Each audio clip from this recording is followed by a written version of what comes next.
नेपालै नरहे। हाम्रो कक्षा 7 मा रहेको नेपालै नरहे कविता कवि माधव प्रसाद घिमिरेद्वारा लेखिएको सुन्दर कविता हो। यो कविता आज हामी पढ्न जाँदैछौँ। म तिमीहरूकी गुरुआमा मीरा भेटवाल। आज हामी यसै कविताको बारेमा अध्ययन गर्दैछौँ। विक्रम सम्वत 1976 असोज 7 गते यस धरतीमा पदार्पण गरेका माधव प्रसाद घिमिरे नेपाली साहित्य जगतका राष्ट्रकवि हुन्।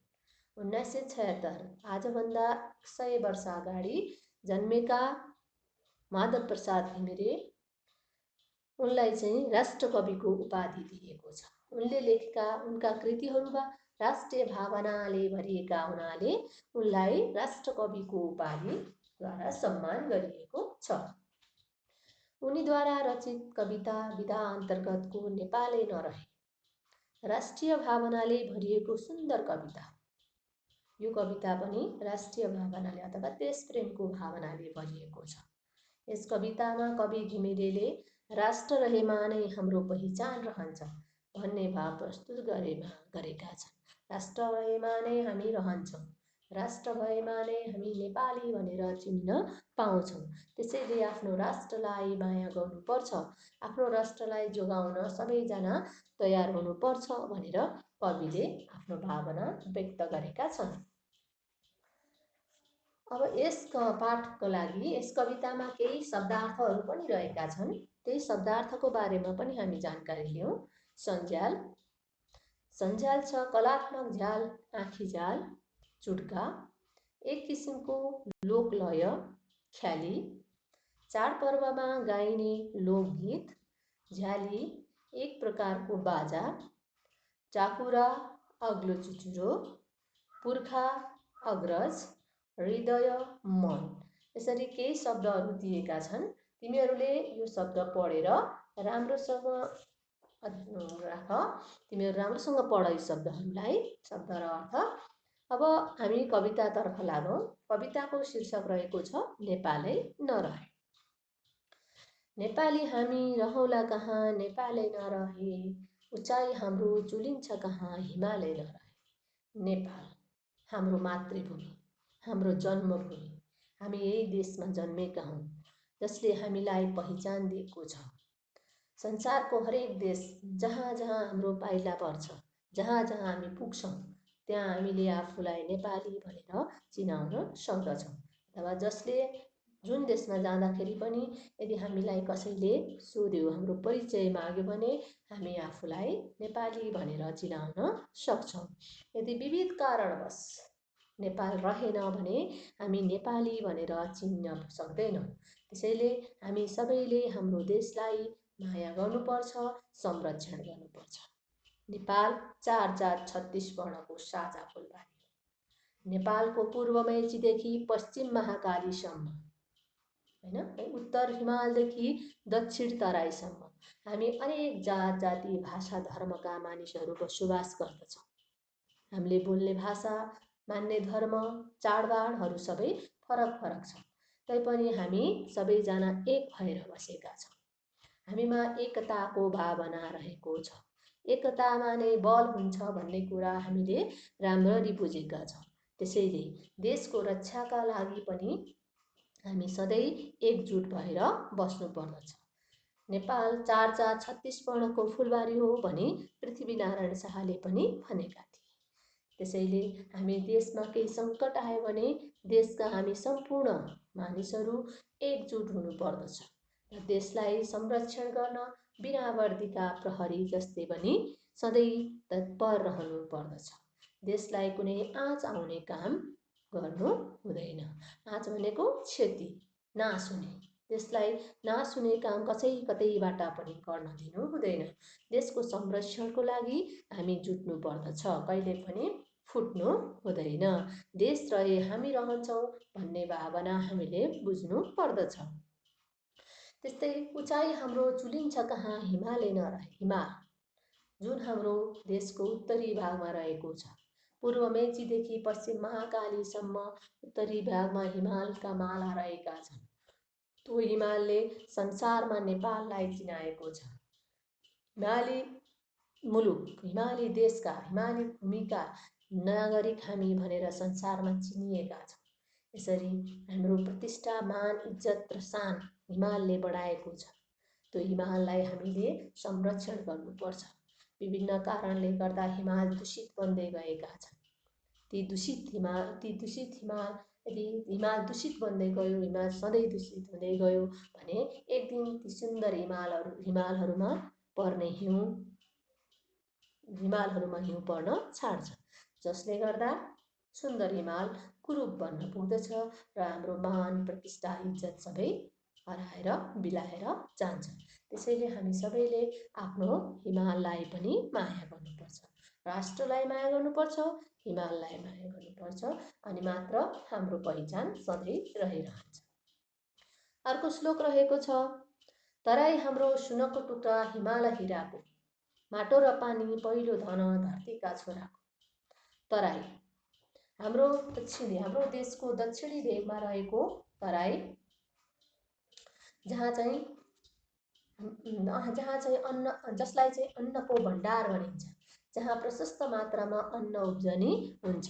तराईका मलिलो माटोमा उब्जनी भएका अन्न, जहाँ चाहिँ मलिलो अथवा धेरै उर्वरा हुन्छ, धेरै अन्न फल्छन्, त्यो मलिलो माटोमा हामीले कृषिमा आधुनिकता ल्याउन सक्यौँ भने, खेतीपातीमा, कृषि भनेको खेतीपाती आधुनिकता ल्याउन सक्यौँ भने, आधुनिक तरिकाले हामीले खेतीपाती गऱ्यौँ भने, मलजल बिउ प्रशस्त मात्रामा पुर्याउन सक्यौँ भने बढीभन्दा बढी अन्न फलाउन सकिन्छ र त्यो अन्न देशमा खपत भएर हामी देशले उपयोग गरेर देशका नागरिकहरूले खाएर पनि बढी हुन्छ र त्यो अन्न विदेशमा बिक्री गर्न सकिन्छ।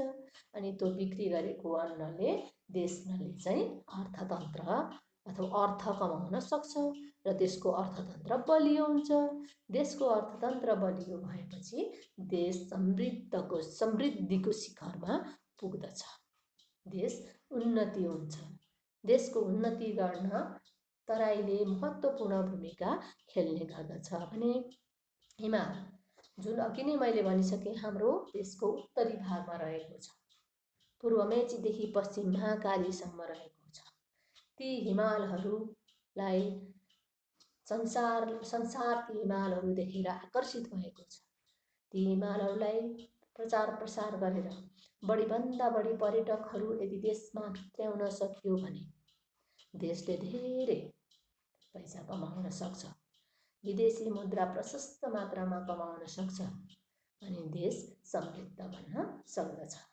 देशको अर्थतन्त्र बलियो हुन्छ अनि देशमा अनेक विकासहरू गर्न सम्भव हुन्छ। त्यस्तै हिमाललाई पानीको भण्डार पनि मानिन्छ। हिमालबाट अविरल रूपमा बग्ने, भनेको सधैँ बगिरहने, कहिले पनि नसुक्ने नदीनालालाई चाहिँ हामीले उचित प्रयोग गर्नुपर्छ। नदीनाला छन् हैन, त्यसलाई चाहिँ उपयोगै नगरिकन छोडिदियो भने त्यो के हुन्छ, पानी खेर गइरहन्छ।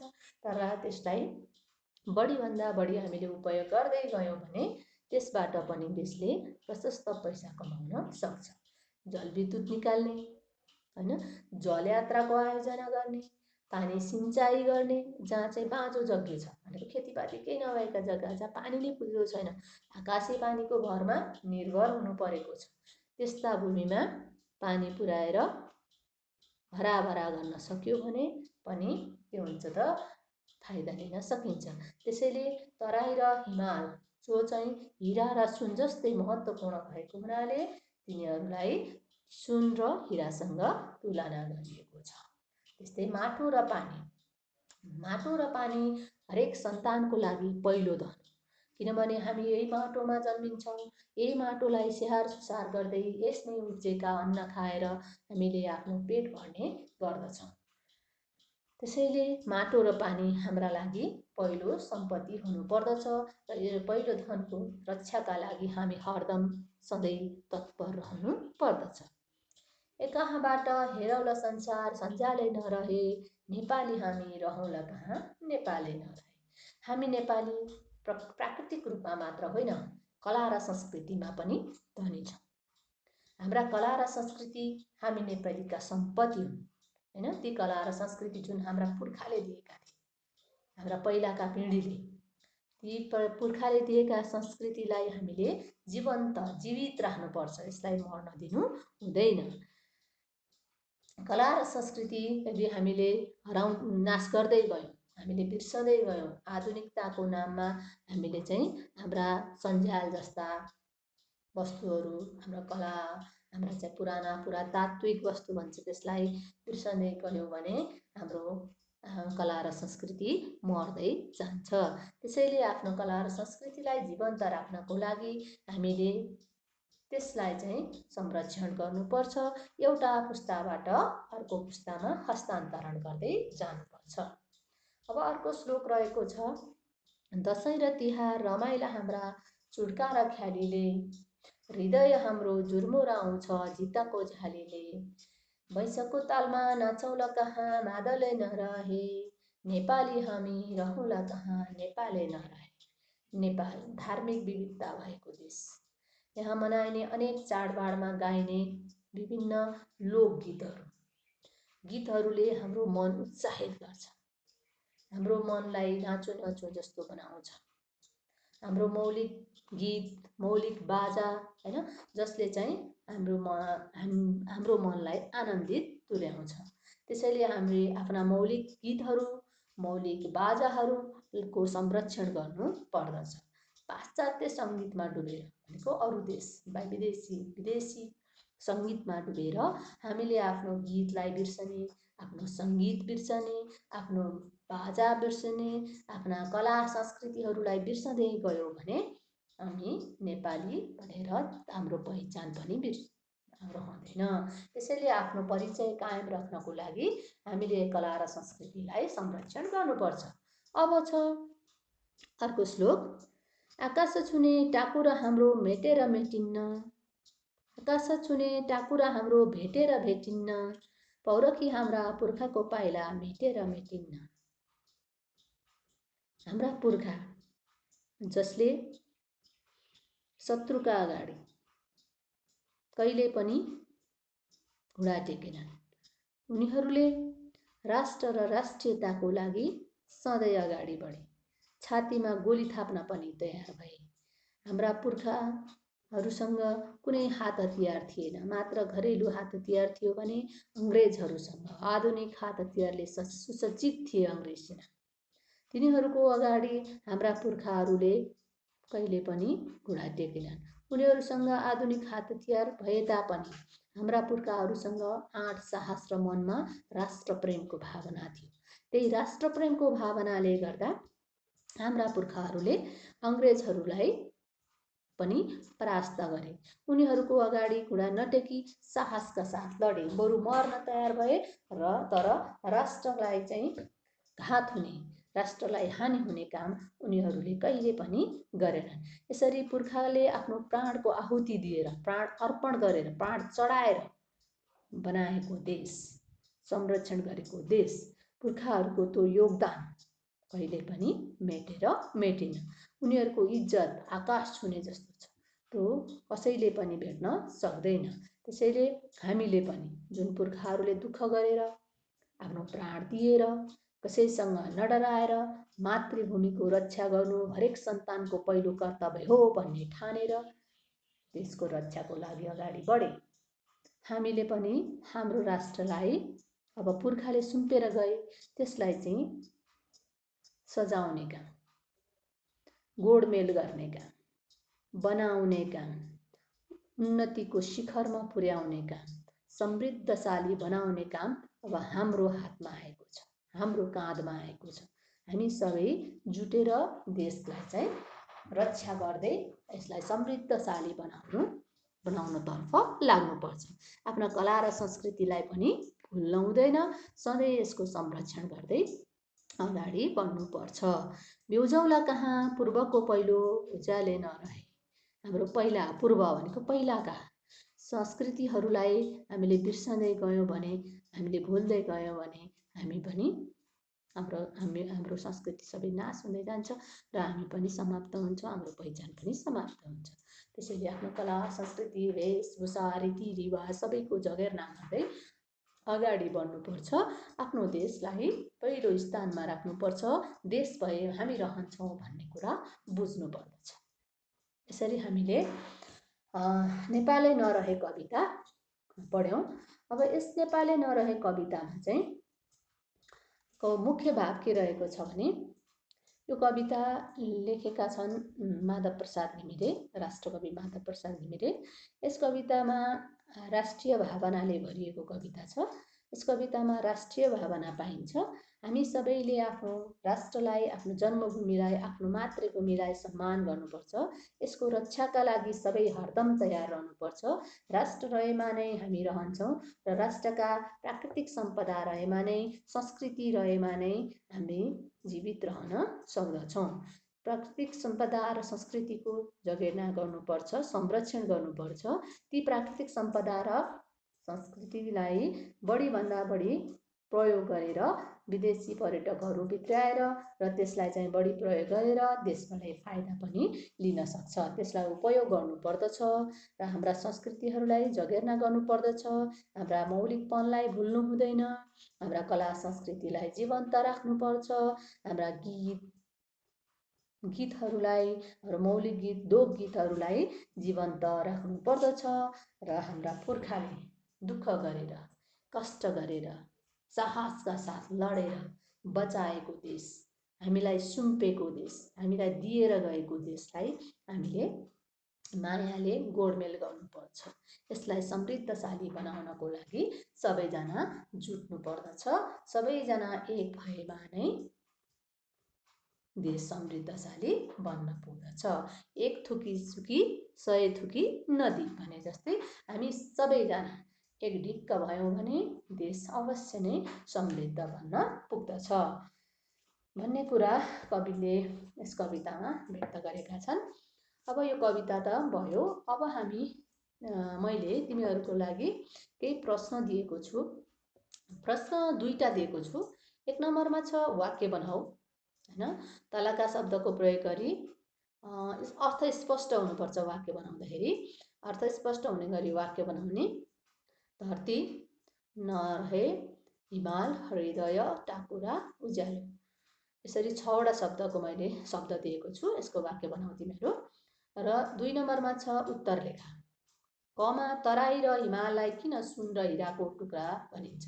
तराई र हिमाल के कारणले सुन र हिरा जत्तिकै मूल्यवान छ भन्ने कुरा चाहिँ यसमा तिमीहरू लेख। हिमाल किन महत्त्वपूर्ण छ र तराई किन महत्त्वपूर्ण? त्यसबाट हामीले के फाइदा लिन सक्छौँ? त्यसबाट देशले के गर्न सक्छ र देश उन्नतितर्फ लाग्न सक्छ भनेर त्यसको उत्तर तिमीहरूले लेख। त्यसपछि ख नम्बरमा रहेको छ नेपालै नरहे कविताको मूल भाव लेख। भनेको कविता पुरैमा के भन्न खोजिएको छ? कविताले के सन्देश दिएको छ? पुरै कवितालाई चाहिँ आफ्नो शैलीमा, छोटकरीमा तिमीहरूले लेखेर देखाउने छौ भन्ने मैले आशा गरेको छु। ल आजको लागि हाम्रो कक्षा यही समाप्त भयो। आज म बिदा लिन चाहन्छु। तिमीहरूकी गुरुआमा मीरा बेटवाल। धन्यवाद।